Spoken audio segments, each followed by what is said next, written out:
Fujifilm shooters, are you looking for a budget-friendly alternative to the Fujifilm 35mm f1.4? Well, in this video, I'm going to do an in-depth photo comparison of the Viltrox 33 1.4 versus the Fujinon 35mm f1.4.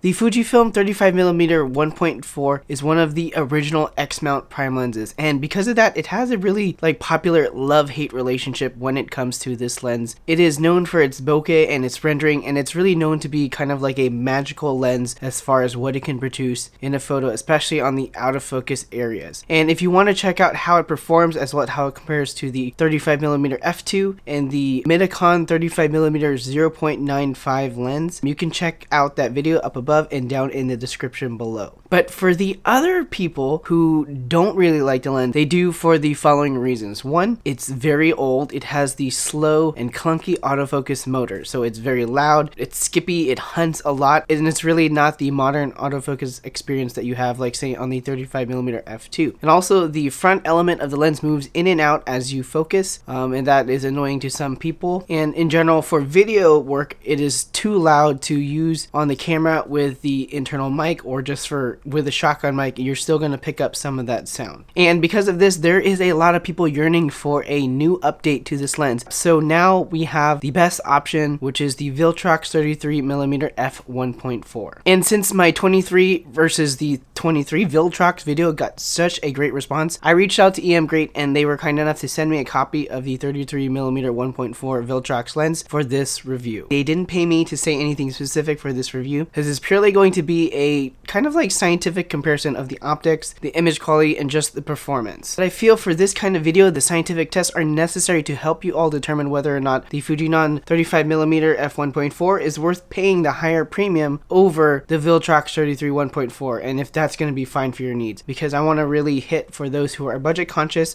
and looking for that alternative that really hits the sweet spot between budget and performance. Alright, so without further ado, let's get into Lightroom and check out the comparison of the images. So the first off difference is they're going to be different field of view, just because one is a 33 and one is a 35. That's going to be one of the differences outside of the optical characteristics of the lens and the performance. So the first thing that we're going to review is the corner sharpness. So what I'm going to do is pull up a comparison view between the Fujifilm on the left and the Viltrox on the right. So this is wide open at 1.4. This is shot in JPEG, unedited. For right off the bat, it looks like the Viltrox right now is the clear winner between the two. Just looks sharper overall. So we're going to go through the range. Moving at to f2, the Viltrox is still pretty much sharper in the center. At f2.8, still, Viltrox still looks like it's in the lead here. At f4, it seems like the Fuji is starting to tighten up a little bit, but it's still very clear that the Viltrox is ahead. 5.6, this is where the Fuji seems to be tightening up a little bit. The sharpness is starting to get a little bit closer on par here. The Viltrox still a hair ahead.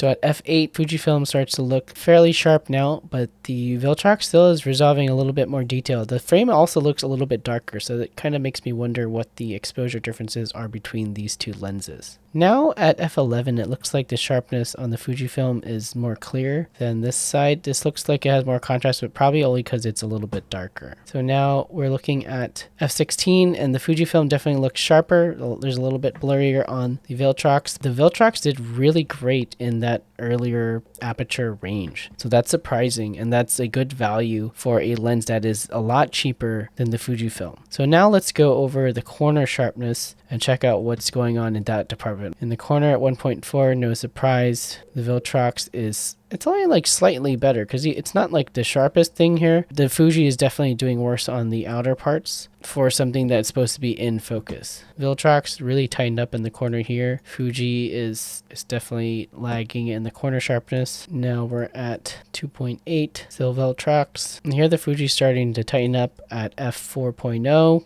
Viltrox is still a hair ahead, but at least the Fujifilm is starting to tighten up on the sharpness. And here it looks like Fujifilm is pretty much close to on par. It's just, again, like I've noticed, the Viltrox is a little bit darker in exposure for some reason. At f8.0, Fujifilm looks pretty much equal in sharpness, I would say. Maybe there's a little bit more texture in the Viltrox, but it's hard to say because, again, the exposure differences are off a little bit. At f11, it's looking pretty much the same. And here at f16, it's looking like these details are slightly better than the Viltrox. So overall, corner and center sharpness, it looks like the Viltrox outperforms the Fuji. At the very, very tight apertures at 16, 11, the Fujifilm edges a little bit ahead. But again, for someone like me, I'm actually shooting in the wide aperture ranges most of the time. So that's a huge win for the Viltrox, I think, specifically in the sharpness department. All right, so wide open, the vignetting looks pretty much even. I would say Fujifilm has more vignetting, but has the finer or more gradual gradient, but the Viltrox has almost a darker vignette, but it's not as extreme. It doesn't go into the frame as much.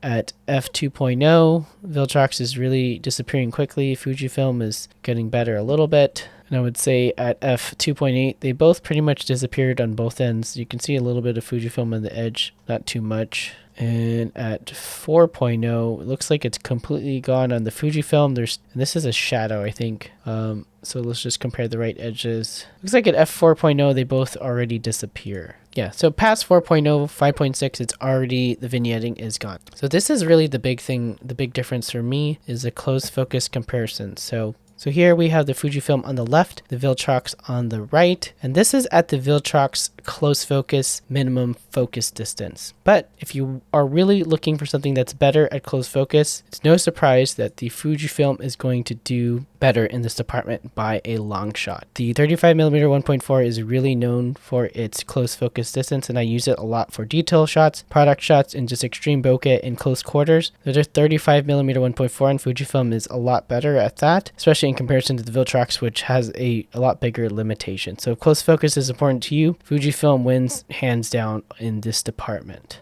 So for chromatic aberration, let's check out to see the difference between this highlight in the back with the dark in the front foreground. You can just look closely at the separation at the contrast areas. You can see that the fringing on the Viltrox is a little bit more on the green here, whereas there's not as much here. So I think this is a big indicator of the performance of the Fuji. You have some of the purple here, not so much on the Viltrox. And that's, I think, showing the performance capabilities of the Fujifilm at close focus. Also, if you're looking for that close focus or at this point also chromatic aberration performance, it's looking like the Fujifilm is doing better in this department. So now for the ultimate test that everyone cares about, which is the bokeh comparison. We're just going to go through a few aperture ranges. We have the Fujifilm on the left and the Viltrox on the right, and already from the get-go, even without zooming in, you can see that there's fringing on the Viltrox's bokeh. So that is something to take note of. The difference between the lack of bokeh here is that I was doing this around the house and there was somebody walking in the frame. So don't mind this section here. You can zoom in on the outskirts corner bokeh, and we can just take a look. There's a little less contrast and smoother rendering on this specific bokeh area. Here, where it's a little bit more contrast, you can see the fringing on the Viltrox's bokeh on the outer outskirts. And then looking at these big bokeh balls, you can see that there is fringing on the Fujifilm, but it's a lot worse on the Viltrox. But they both have this kind of like lemony cat eye shaped bokeh. So if that's something you like, they both have it. All right, so now going to f2.0. Again, there's somebody walking right here, so don't mind that. We'll look at just this main two sections right here. And looking at this, you can see that the Fujifilm still retains its roundness a little bit, whereas the Viltrox is already to start having that shape, hexagonal or octagonal, I'm not sure how many aperture blades there are, shape. The blue fringing is still very well present on the Viltrox. And then we're going on this busier side over here. Definitely seems like between this busy area right here, the Fujifilm has smoother rendering when they all mix together. It looks like the fall off on this side is a little bit softer on the Viltrox, but it also has more fringing. So that's just something to take note of. But in general, you're splitting hairs here trying to compare the bokeh between these two. They're both pretty good, especially if you don't zoom in all the way, except for the fringing on the Viltrox. So now going on to the 2.8 range, we're still tightening up a little bit. It's looking like the Fuji has a little bit more contrast on the bokeh edges here. The Viltrox has more pronounced shapes, but it looks like it's actually smoother rendering, or is that just because of the size of the shape? I'm not really too sure. And here it looks like the fringing goes away as you get to a stop down aperture for the bokeh balls, but the shape of the Fujifilm is still retained circular a little bit more, and this is starting to look like little stop signs. If you really want to compare the extreme bokeh for both, you really have to compare the minimum focus distance of these lenses. So again, if we're matching the Viltrox's close focus, that's fine, but check out if we put the minimum focus distance of the Fujifilm, and there's a big difference of the bokeh potential of that versus that, of the background here. So you really have to think about what you're trying to do in the subjects that you're shooting. If you're doing strictly portraits, I think you're never going to get into this range unless you're shooting details on the person itself. The differences between the two lenses is really going to be based on your preference and what optical performances you care about the most. So I do want to note that I was not able to do an in-depth test on the still autofocus speed and consistency in kind of like low light or high demand situations because the COVID-19 pandemic prevented me from going out and testing the Viltrox autofocus in real world situations. I did, however, photograph my kids around the house with the lens and also did some autofocus tests around with just some still objects, and I came to the following conclusions. So first, still autofocus. The autofocus speed on AFS is pretty much the same between the Fuji and the Viltrox, except that the Fujifilm lens is a little bit more jumpy and hunty. And as far as autofocus single noise, the Viltrox is actually considerably quieter. So if you're looking for a quieter shooting experience, even for still photos, this is going to be the one for you. And as far as autofocus continuous, the speed and smoothness of the Viltrox actually acquires focus quicker and in smaller increment steps, whereas the Fujifilm actually takes a little bit bigger distance steps for it to start recognizing that it has to reacquire focus. And in the noise department, the Viltrox is also considerably quieter in that regard. So now on to video autofocus and how usable it is. I think overall the Viltrox is a clear winner because it focuses in smoother, smaller increments in the autofocus continuous mode, and it also has an overall quieter autofocus kind of motor.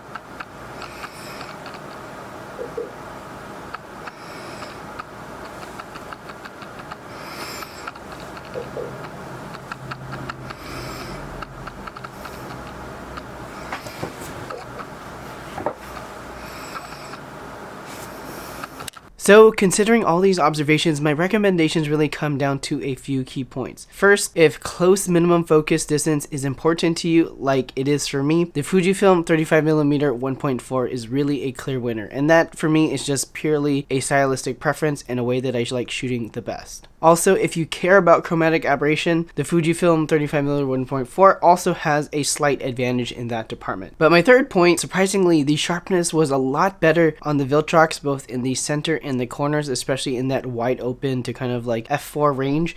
And that's really a key thing to note. But overall, when it comes down to say low light ability and bokeh, I think the difference really isn't that significant if you don't account for the close focus range of the Fujifilm 35mm 1.4. Sure, there is going to be kind of a slight like better rendering for the Fujifilm lens, but the real question is, does that warrant more than double the cost of the lens for you? And I think for many photographers, I don't think that really is the case. If you're a video shooter doing continuous, anything with sound, then the Viltrox is a clear winner based on the speed, smoothness, and the autofocus noise. If you do plan to do hybrid shooting, I think the Viltrox also is going to seem like a great deal in that department because it has great performance in both the still photos and the video, and it's also done so in a great budget price point. For me, personally, I will be sticking with the Fujinon 35mm 1.4 for both professional wedding work, still photography. It really hasn't failed me at this point. I love the bokeh rendering, and as a portrait lens for close quarter shooting. For my shooting style, I heavily rely on the flexibility to be able to get very close up to my subjects or to do product shots, so that's something I'm not willing to give up in lieu of the quieter, smoother autofocus on the Viltrox 33 1.4. But again, if you're on a budget and you really don't care about having like the 99% best image quality, if 90% of shooting situations is really good enough for you, the Viltrox, I swear, is a hell of a deal and should be more in line with kind of most photographers out there, especially again if you cannot justify the price point of the Fuji version. If you want to see the unedited high resolution JPEGs that came straight out of the camera for all the test images that I've shown, I do have a link down in the description to download them all. All you have to do is click the link, provide your name and email on the form, and I'll send you over a download link of a zip file so you can get the folder of all the test images. You can make your own judgments, you can zoom in to your heart's desire, see them on a big screen, and you know what, just YouTube video compression just isn't always the best for judging image sharpness when it comes to making a decision based on your hard-earned dollars. And if you're ready to pull the trigger on one of these lenses, I've got affiliate links down in the description below if you want to support my channel at no additional cost to you. With all that said, if this video helped you out, please give it a like, and if you have any questions, please leave a comment down below. As always, be sure to subscribe if you haven't already, as I post a new Fujifilm or photography video every week. But if that's too long for you, go ahead and follow me on Instagram at @ReggieBPhoto, as I'm posting new tutorials, tricks, and tips every single day. Alright, that's it for me. Remember to get out, go shoot, and I'll catch you all in the next one.